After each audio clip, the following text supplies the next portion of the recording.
Hello, everybody. Let's go over 3 games that I recently played over the board in a little tournament. I rarely play over the board in live tournaments, but I did this past weekend. I had 3 games. It was 30 30 minutes with a 5-second delay, and I played 3 rounds. So in the first game, I had the white pieces and I play the opening that I love, the King's Gambit. Some people say that I should grow up and play an opening that's more sound, or at least play this variant with the bishop. And maybe I should, but I haven't gotten around to it yet. So we played this. Oh, let me tell you a line that I know really well. So the line that I know really well is I go here, they defend, I undermine, they go here. I love this line because it's a sacrifice into a win, and I've won at least a dozen games like this online. What's the next move? Check here, check. Usually they go back. And here the next move is hard to find for new players. Like a lot of people want to keep pressing forward, but you go back. It's a little windmill effect. You push them forward again so that when you check them here, they cannot block. Uh, and here they usually go there, and you can pick up the rook, which is what I usually do, or you can play for the even more ambitious. So bishop c4. So I know this line super well, and the game we actually played was a little bit different because the knight came out first, and I followed the pattern that I know, and I saw that this square was taken. So if you recall from the pattern, you sack here, recapture, right? Check, the king goes forward, check, the king goes back, check, the king goes forward again, and then you have to play this check here and possibly pick up the rook. But I saw the knight was here, and I assumed this was no longer good, but I thought it would just be a lot of fun and give me chances, so I screamed over the board, Leroy Jenkins, and I went for it anyway. Boom, boom. Okay, and here I had to decide what to do. And it's actually, even with the knight here, this is actually still a great sacrifice. Uh, but I was too focused on that pattern, and I was like, okay, I need this square. Let's push him away and then do this. And yes, I saw that that wasn't going to be so simple because if I went here, he could wait a minute. Oh, I'm sorry. I skipped a move.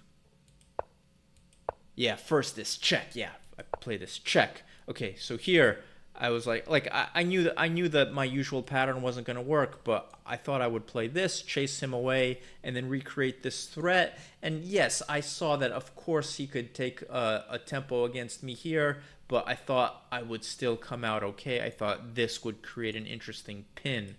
What I did not see and realized only 2 moves later, so I made this move.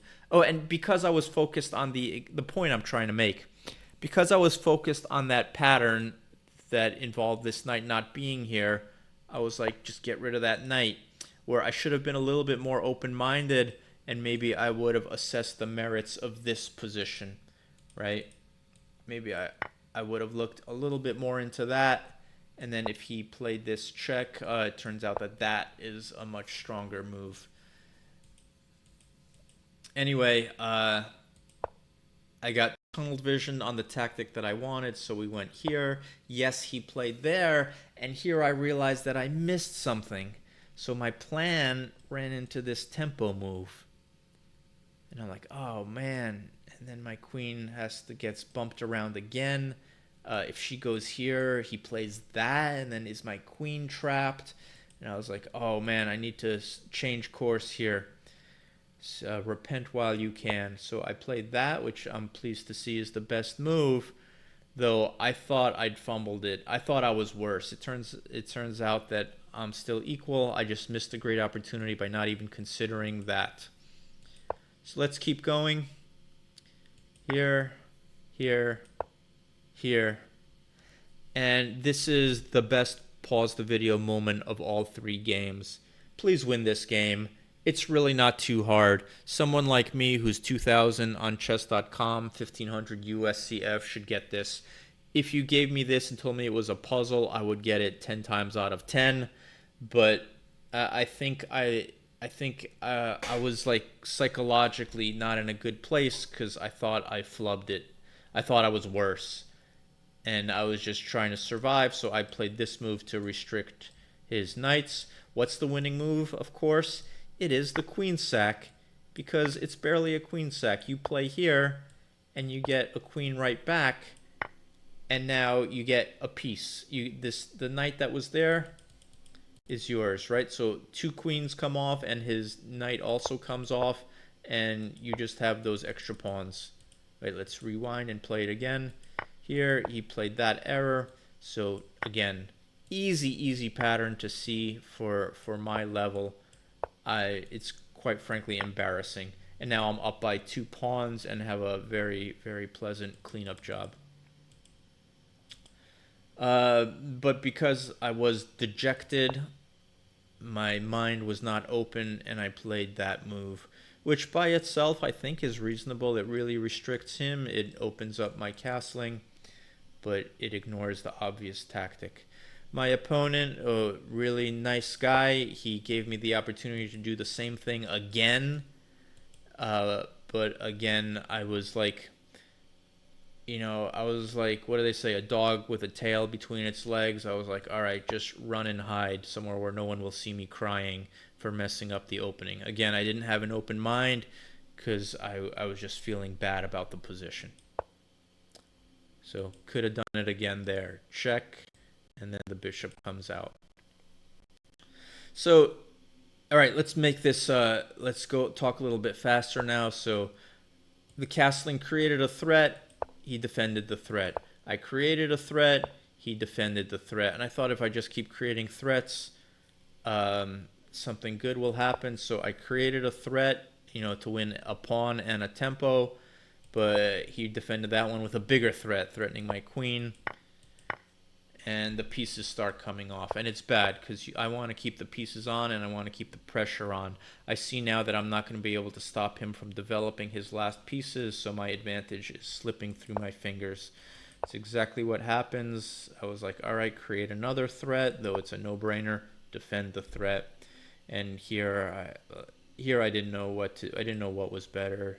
So I thought, well, maybe try to keep it on the board. If he trades, it'll be a nice center, but he starts threatening my queen, and now instead of me being in the driver's seat, he's in the driver's seat.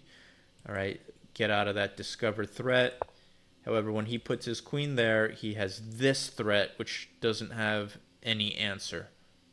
So my queen goes right back to where she came from. That's a sign that the tide has turned against you. He forces some trades. And I'm like, all right, well, maybe I can have 3 pawns for the piece. Clearly, I should have taken the pawn, but I played for the spite check. So I went here just to get that spite check. But it's a horrible move in my situation because I got my spite check. But not only does he take off 2 more pieces, he forces a queen exchange. So my ability to create complications has vanished as well. Those came off. Let's see. I thought, okay, 2 pawns for a piece. I still have a prayer. What can I do? I was like, all right, I'm not even going to try to defend him. I'll stretch out his king and then pick him up. And I'll have 1 passer here. It's something, even though it doesn't really work, because he can defend the passer with his king and create a breakthrough with his knight. But it's something to play for. He didn't even allow that. He went there. So I created a passer this way. But it's too little too late. And I think in a move or two, he sacrificed here, then traded here. In fact, let's just put that on the board. Trade, trade, and then easy win for him. And a few moves later, I resigned, and I actually thought I played well. I thought from here, like I knew this was a calculated risk. I thought it was an unsound line that gave me a prayer, and I thought I created a lot of threats and didn't realize it. It was only when I turned on the computer analysis that, first of all, I saw that I didn't even consider that move criminal of me, and secondly, I would consider this a win, or I would consider it almost a win, that sacrifice. And not only, like, this is what I need to calculate if I want to get better, if I want to get my USCF score closer to my, which is 1500, closer to my chess.com rapid score, which is 2000.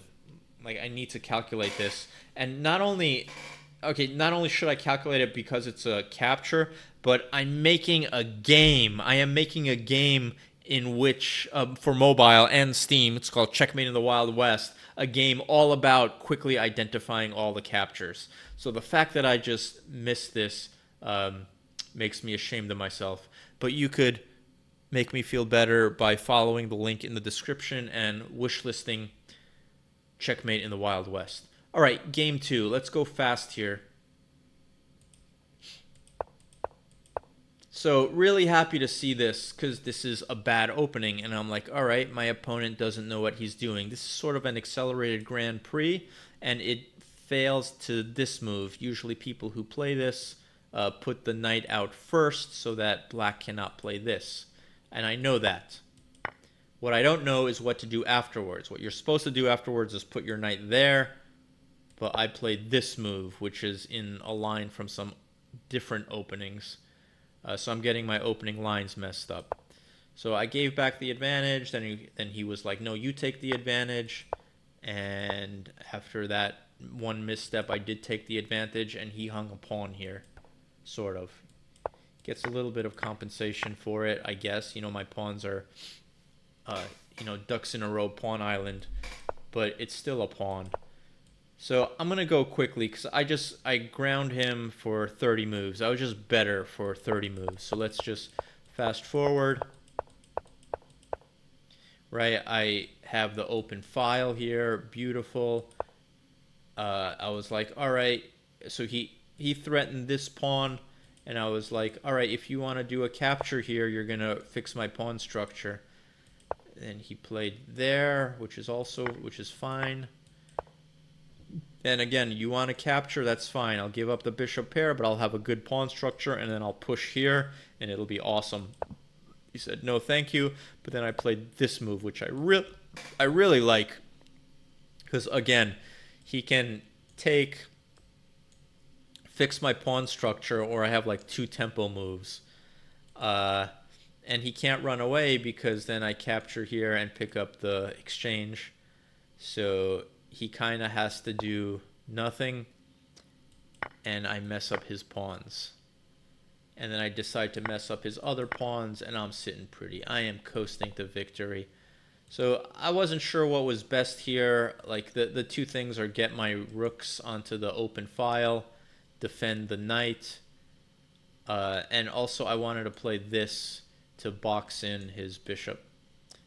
So like the ideal setup for me would have been like he goes here, he goes here, here, and he goes here. And that's kind of what happens. I decided to box in him on this side as well. Whoops, that was not best according to the computer, but for my level, I think it was a good move. And here, this creates interesting mate threats, and he has to be astute because this check, he goes here, the rook comes down, that's threatening mate. So he played correctly, he played there, and then if I play this check, he just tucks away his king.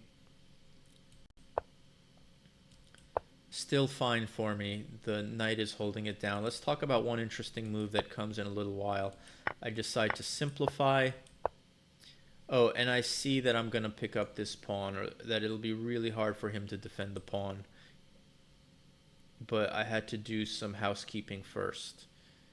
So, oh, this was a big decision actually. What does the computer say? I wasn't sure whether I should try to go here and play for these guys, or if I needed to go here because this knight is undefended and these pawns can become loose. So the computer said I made the right move. If I would have gone here. Whoa! Yeah. Okay. That gives away the advantage. All right, so that was a big dilemma, and I'm happy to see that where I put in the thought, I made good decisions. That's why I feel good about these games, even though I didn't get good results. But when I put in the thoughts, I made good decisions. I just got lazy too often and didn't put in the thinking. So here, I thought I made a bad decision. I very lazily put my king here because he has a dark square bishop, so I figured defend the knight from a light square, not even considering that he can come in here and fork. Turns out that these are about equal, but I think for my level and for humans, like, this is better. Yeah, so, and it comes up later. So I think I should have gone here, even though the computer says this isn't so bad. It creates a difficult situation. So check it out. He has this double attack. Why can't he play this double attack yet? That's a question for you. Why can't he come down here and pick up one or the other pawn, right? It's too late. If he comes here and I defend this pawn, he can at least pick up that one. The reason he can't do that is because I will also have my double attack, and I will get not a pawn, but the bishop after I check him. So this is defended by a tactic.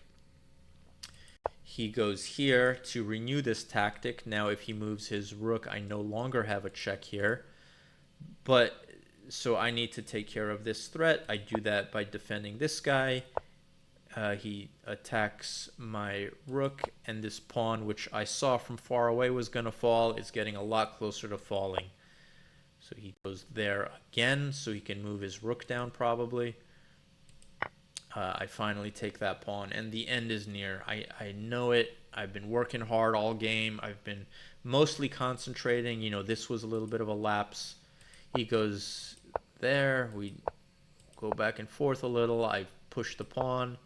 And finally, he goes down here, and because my king is not on d6, where he could have been 6 moves ago, I now play this. And I got lazy because I was laser focused on all of these pieces, and it's not catastrophic, but there is no way in heck that that should have been a surprise. And when he took that pawn, it was a surprise, and I felt ashamed. And I'm like, damn it, you know, you need to pay attention to all the checks and captures. That's the whole theme of the game you're making for mobile and Steam, Checkmate in the Wild West, is identifying checks and captures. But I thought, okay, I got away with another one. Let's keep going. Oh, my idea here, I thought this was a clever move. Everything wins here. Almost everything wins. D4 wins. But I didn't want to deal with him coming in. So I thought the move that I played was just blocking him from coming in, because the knight's protecting that, and we're all good. So he plays there instead, which I'm really happy about, because we can simplify further into what I recognize to be a winning rook endgame. He decides to solidify this pawn, no problem. I go here, and I am so close to winning. I go here, and yeah, if he takes, you know, I'll just recapture in queen. And if he doesn't take, I'll promote in queen, and he has no checks here. This is a one game. It's resignable, but my opponent did not resign. Hats off to him. He gave me a spite check, and I play the only move that doesn't win. The only doggone move that doesn't win. I played there, and he checked me, and I moved out of the way, and he picked up him, and now he is where you have to be if you want to stop a pawn. He is behind it. So unless I can go out here with a check, I'm not going to queen this pawn. And this turned into a draw. Heartbreaking, heartbreaking draw. And I felt awful, but you know who felt worse? Was the kid sitting next to me. He's a young kid. I think he's 12. Really good. He comes to my chess club. In fact, maybe I can even call him my student because I've shown him a few things once, or I've played games with him in a mentoring role. So after his second round, he felt even worse than I felt. I gave up a draw. He gave up a loss. So he was crying. Now, and I was horrified to be seated across from him. I was like, I was trying to be really gentle with him. I was like, hey, let's just try to have a good game. I told his mom, like, geez, I don't really want to be playing him. And usually I beat him, but he has beaten me a few times, mostly in blitz chess. And like a lot of young kids that are really good at chess, he's just really sharp. So here we go. So my only chance for winning this game is defeating a crying child. Let's talk about feeling good about myself. The Sicilian. All right. Yeah, I was expecting the open Sicilian. I don't think this is probably some non-standard one. He castles. I went with my dragon setup, which I'm very familiar with, and he played that move, which I was like, all right, this is at least equal. I at least equalized because everyone plays that pawn out 2 squares. He's wasting time playing it out 1 square. Not winning, but I was feeling good. I was like, all right, I'm at least equal as black. So I continue my dragon setup. One theme in the dragon is trading off this knight for his dark square bishop so that your bishop becomes a monster. He went there. It's a very common trade in the Sicilian. And then he played this move, and I felt great. I was like, man, he's giving up the bishop pair. Not only did he waste the tempo, he's giving up the bishop pair. And maybe that confidence is why I so readily played the second best move. It's marked as a blunder. It's not a blunder. It's the second best move, and it's fine. What I should have played. I'm sorry. That's the third best move or the fourth best move. Okay, maybe it is a blunder. Forget what I said. But because I was so confident that he was giving up the bishop pair after giving up a tempo, I did not do the simple thing and look at all the checks and captures. And I'm ashamed of myself because it's well within my ability. Let's visualize together.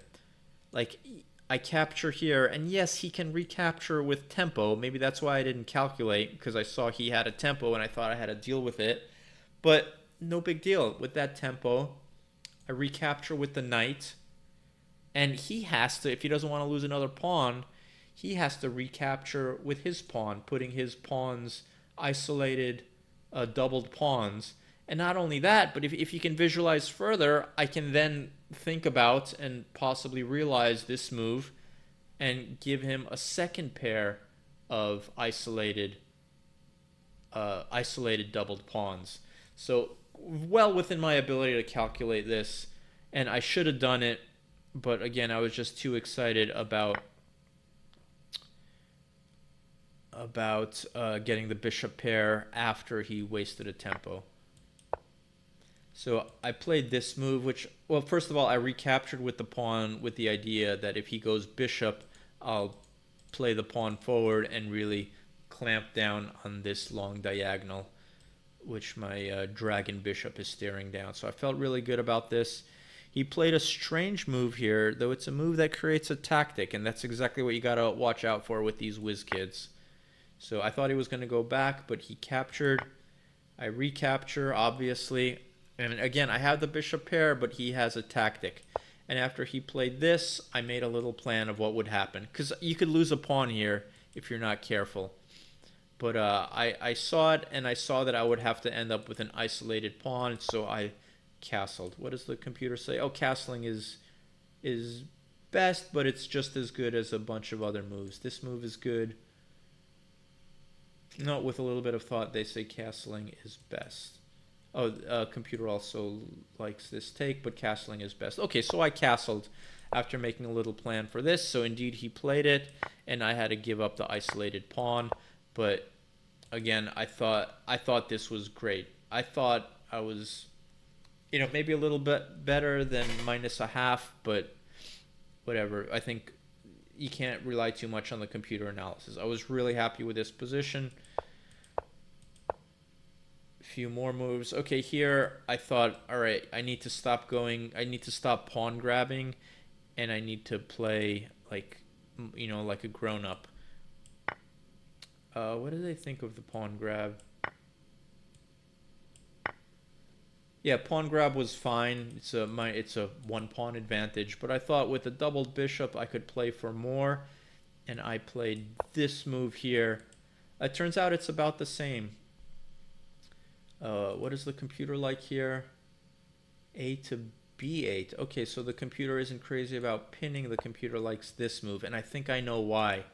Because check it out. I played this move, and I was like, all right, we're going to pressure the heck out of that knight, which is pinned to the queen.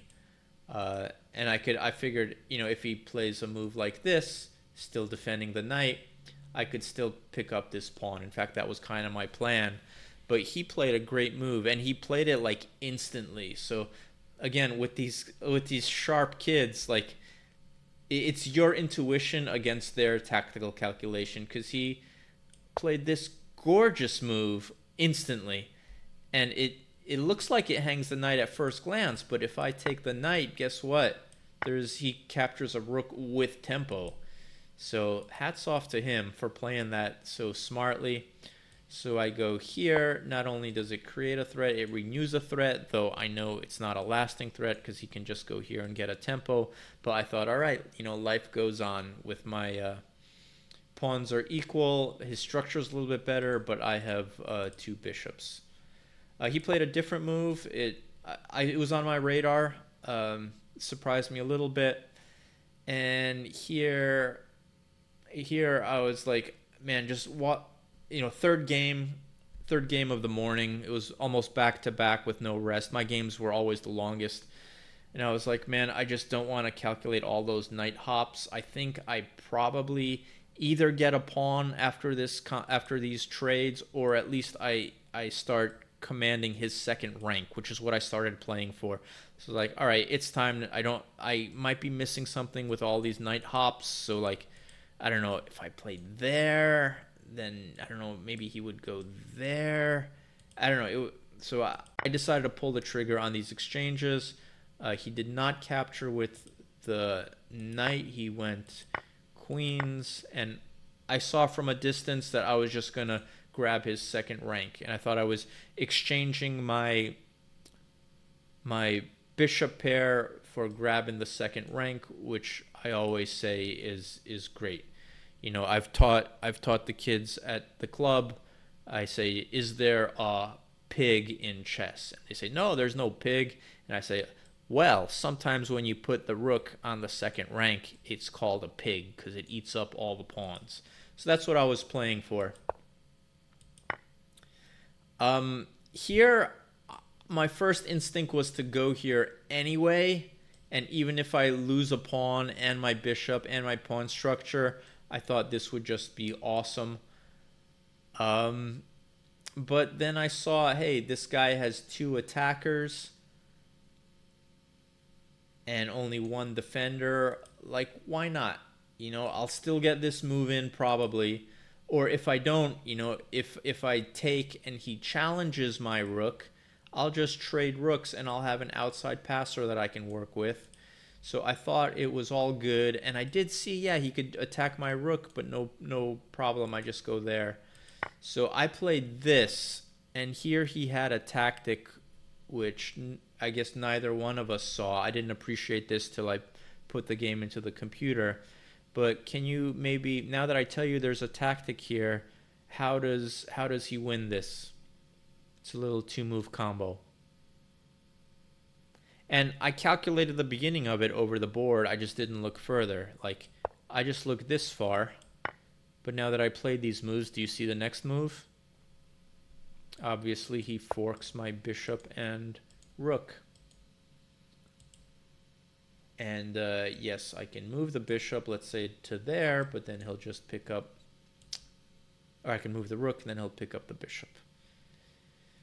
And there's no counter threat that I can create. So got away with one there. I played here. I was feeling great. I have that. So I thought I'll either win with the outside passer or I'll stack the rooks here. He took him. The computer says it's even, but I don't care. Like, I think I'm winning here, and I think to a certain level for humans, black seems like it's just much easier to play. What keeps it together for white is tactics, and he kind of finds them. All right, so he takes here. So I was like, in fact, that's what I played. I played this move thinking, all right, it's going to be his decision whether to defend or take him. If he takes, my pigs will eat up all his pawns, and if he defends, I'll start working for, to advance this and protect this passer. So he took the passer. All right, now my bishop is under attack, and I need to take that pawn so that I have two defenders on the bishop, and that'll also start threatening here. And this is the most interesting moment of the game, of all my games, I think, because I quickly played this,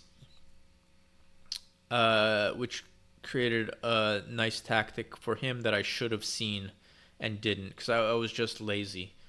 I feel, even though I had a bad result, I think my calculation was good when I did it. My problem was that I just didn't do calculation. I thought that had I gone here, easy win for me, because I thought, like, okay, he would have to defend this, but I'll challenge his defender, or maybe he'll defend here and I'll move him out of the way, and or somehow challenge the defender and take this pawn. So I was confident that I could scare away all the defenders from this pawn had I just played this capture instead of that one. Turns out I was wrong, because check it out. Whoops, let me just back up. So over the board, I was really distraught, saying had I played this, it was an easy win. And maybe it would have been, because his tactic here is kind of a computery line. So first he goes there. Okay, before I chase the defender away, I have to worry about my rook. So I could have gone here, but then he has this check. And then he goes there. And okay, like, I can still chase him away either with the bishop or with the pawn. All right, let's say I chase him away with the bishop. Now he has this move. Okay, no problem. The rook needs to go away. So one square or the other. But then he can defend here, and my bishop can no longer chase away that defender. So he holds it together, and not only does he hold it together, but he has the extra pawn. Turns out this is about equal because of that knight tour that he made. I'm not sure if he would have seen it, so I think for humans this would indeed have been the better move. Anyway, I played this one, and I didn't even consider that move. And as soon as he played this, I thought I gave away, well, I knew I gave away my advantage. And I thought I was heading in for, gosh, a loss and two draws. There's like cool stuff here where you can say, hold on a minute, you can just go here, and if he takes your bishop, or let's say it takes the other way, obviously, not to give up the back rank, you recapture, and then he cannot recapture because of this check, so you're actually okay. But what that analysis misses is that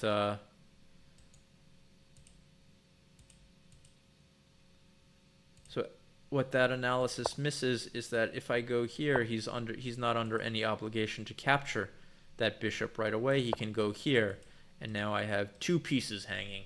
So white wins here.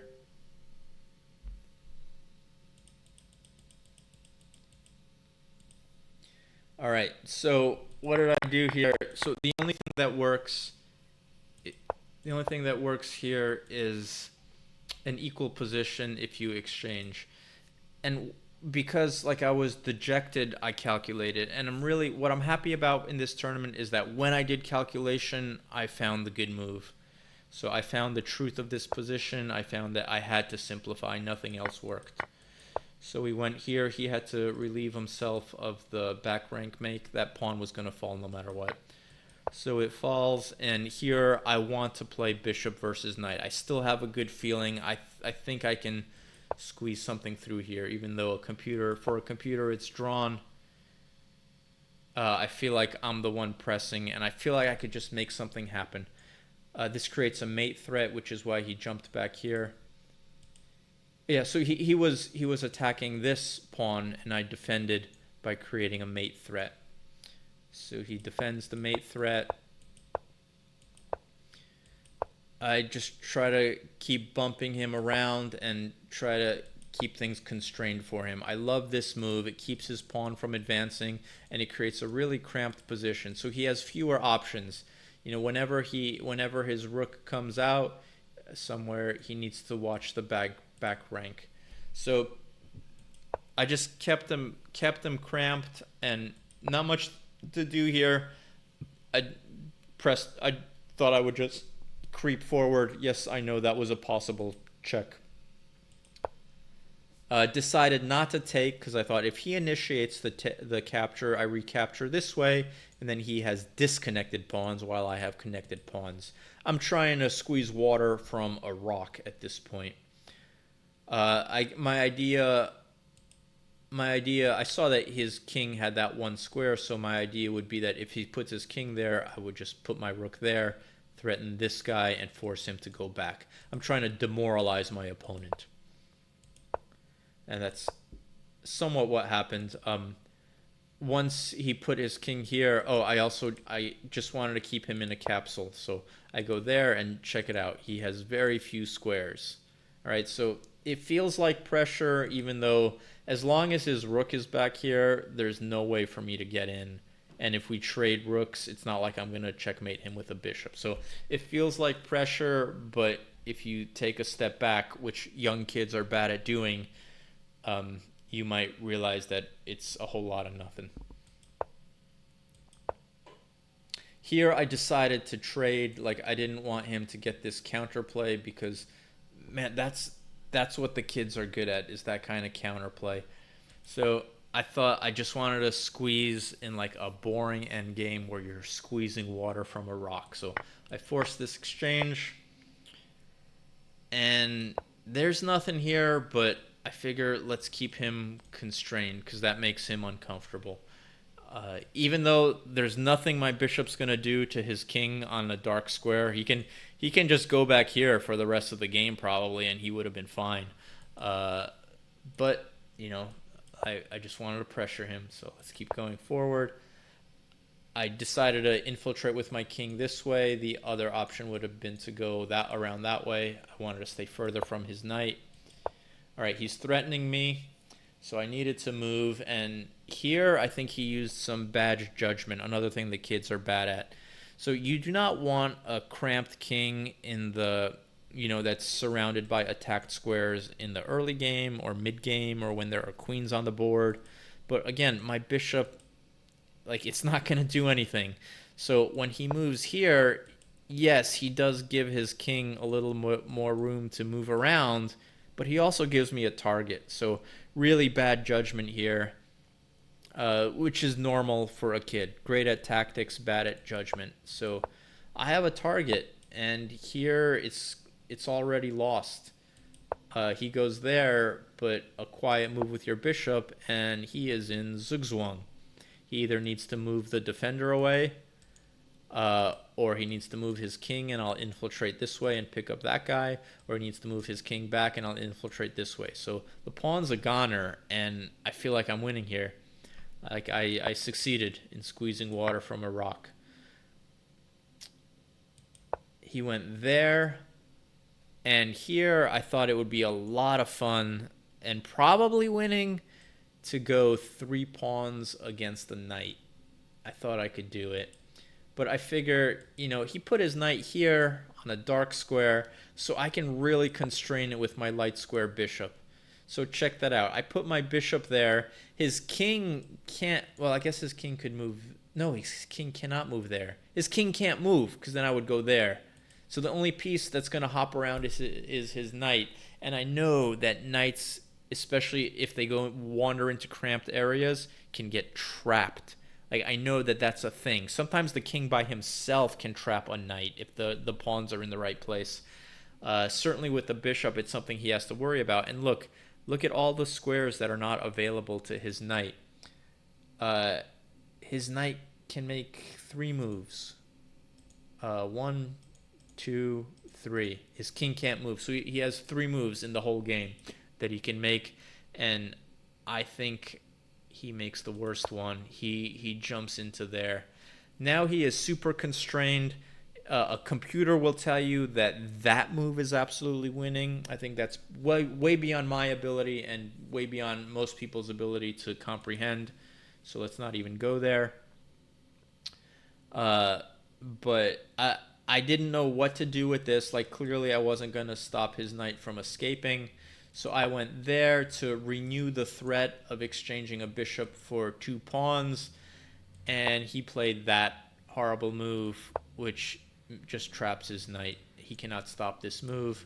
And here he resigned. So I think I feel like I played well because when I calculated, I found the good moves. My problem was just being lazy and not calculating, probably from playing too much online blitz.